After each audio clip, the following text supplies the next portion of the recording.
Bismillah və salatu və selamu alə Rasulillah, əmmə bə'd. 28-ci fəslinin sualları. Sahabələr kimdir? Sahabə kimə deyilir? Və onlara qarşı bizim üzərimizdə olan vacib şeylər nədir? 29-cu fəsil. Sahabələrin ən əfsəli 4 xəlifədir.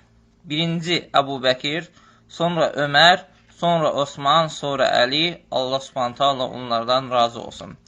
Və ondan sonra da yerdə qalan, cənnətlə müjdələnən 10 sahabənin yerdə qalanıdır.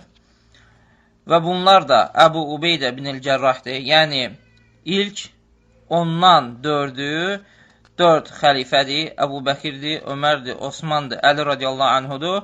Sonra Əbu Ubeydə bin Cərrahdır və Səd bin Əbi Vəqqasdır.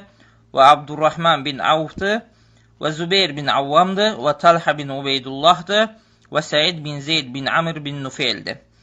Bunlardan sonra isə Bədr əhlidir, daha əfsəl. Onlardan sonra ağacın altında Peyğəmbər sallallahu aleyhi və səlləmə 1400 nəfər biət edən sahabədir və onlardan sonra isə fəthdən qabaq İslamı qəbul edib Allah yolunda döyüşəndir.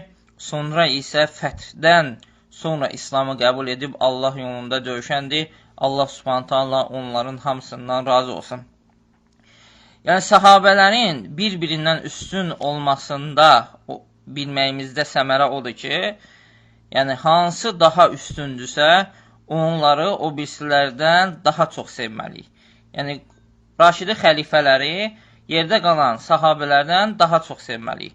Raşidi xəlifələrin içində də ən üstünü birinci Əbu Bəkir radiyallahu anhudursa, deməli, Əbu Bəkir radiyallahu anhunu onlardan daha çox sevməliyik. Əbu Bəkir radiyallahu anhuna sonra isə ən çox Öməri sevirik. Ömərdən sonra isə ən çox Osmanı sevirik. Osmandan sonra isə ən çox Əlini sevirik. Və beləcə, yəni sahabələrin fəzilətinə görə, yəni bizim də sevgimiz, yəni sahabələrin fəzilətinə görədir. Hansı daha əfsəldirsə, onları lap çox sevirik.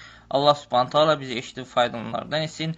Vəssalamu aleykum və rəhmətullahi və bərəkət. İxlasla.com saytı tərəfindən təqdim olundu.